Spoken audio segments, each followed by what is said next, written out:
သူကအာယုံထင်းလို့ကောင်းရသူကလေးရောက်တယ်ပဲထားအောင်တော့ကံနဲ့ထိုက်တန်တဲ့ဘဝကိုမရဘဲနဲ့မုံဆွဲတဏှာနဲ့ထိုက်တန်တဲ့ဘဝကိုပဲရသွားတတ်တယ်။ဟိုးလွန်ခဲ့တဲ့နှစ်ပေါင်း90ပတ်ဝန်းကျင်တုန်းက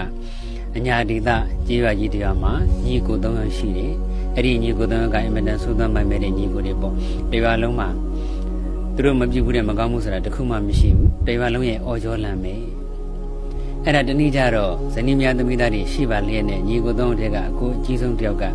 ရွာထဲကအင်မတန်ချုံမောလှပတဲ့မိမပြူလေးတယောက်ကိုသမီးစားစကားသွားပြောတယ်။ကိုင်းရင်လေးပြောင်းလိုက်ပြီးတော့နှောက်ယှက်တယ်။အဲ့ဒီမှနေအဲ့ဒီမိမပြူလေးကမကျင်မနဲ့ဖြစ်တဲ့အတွက်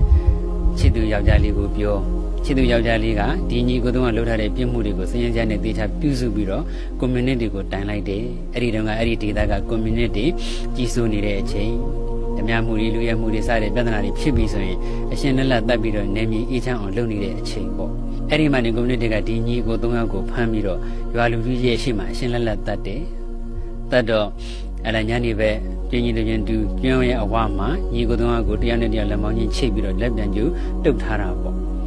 အဲ့တော့တက်လူဆဲဆဲချိန်မှာပဲရွာဦးကျောင်းဆရာတော်ကတွန်းနှခမ်းဝါတီရောက်လာတယ်။သူတို့ကိုဘေးမဲ့တောင်းပေးမယ်ဘေးမဲ့မရတော့အသက်ကဲတင်လို့မရတော့ကဲမင်းတို့သုံးယောက်ကိုငါလည်းကဲတင်လို့မရတော့ဘူး။ကဲတရဏဂုံသုံးမှာလိုက်ဆိုကြဆိုပြီးတော့ဗုဒ္ဓံတရဏံကိစ္ဆာမိဓမ္မံတရဏံကိစ္ဆာမိသံဃံတရဏံကိစ္ဆာမိတရဏဂုံသုံးမှာတိုင်ပေးတယ်။အဲ့တော့တရဏဂုံသုံးမှာလိုက်ဆိုကြတာပေါ့။တရဏဂုံသုံးမှာရွတ်ဆိုလို့ပြီးတယ်ဆိုရင်ပဲဒီကောင်တွေကိုပြန်ကြဲစားချေပြစီဆိုပြီးတော့အကူကអော်လိုက်တော့ကွန်မြူနတီခေါင်းဆောင်ကသူ့ကိုတနက်နဲ့လှမ်းပြလိုက်တာညာဘက်ရင်ကိုထိပြီးတော့သုံးအောင်လုံးတွင်းနဲ့ပြုတ်ကြအရှင်လက်လက်မြေဖို့ပြီးတော့တတ်လိုက်တဲ့အတွက်အားလုံးသေသွားကြတယ်ပေါ့ဒီကနေ့မှညီကို3အောင်လုံးကသူတို့ကိုကွန်မြူနတီကိုတိုင်တဲ့ဒီချစ်သူကြီးစား2ယောက်အပေါ်မှာမုံဆွဲဆွဲနေတယ်ကြဲစားချေခြင်းတဲ့စိတ်တွေဖြစ်နေတယ်မကြင်မနဲ့တဲ့စိတ်တွေဖြစ်နေတယ်အဲ့တော့တရဏဂုံ3မှာစောက်တည်ရတဲ့ကုသိုလ်ကောင်းမှုကြောင့်တကယ်ဆိုရင်တော့နတ်ပြည်ထီတောင်ရောက်နိုင်တာပဲ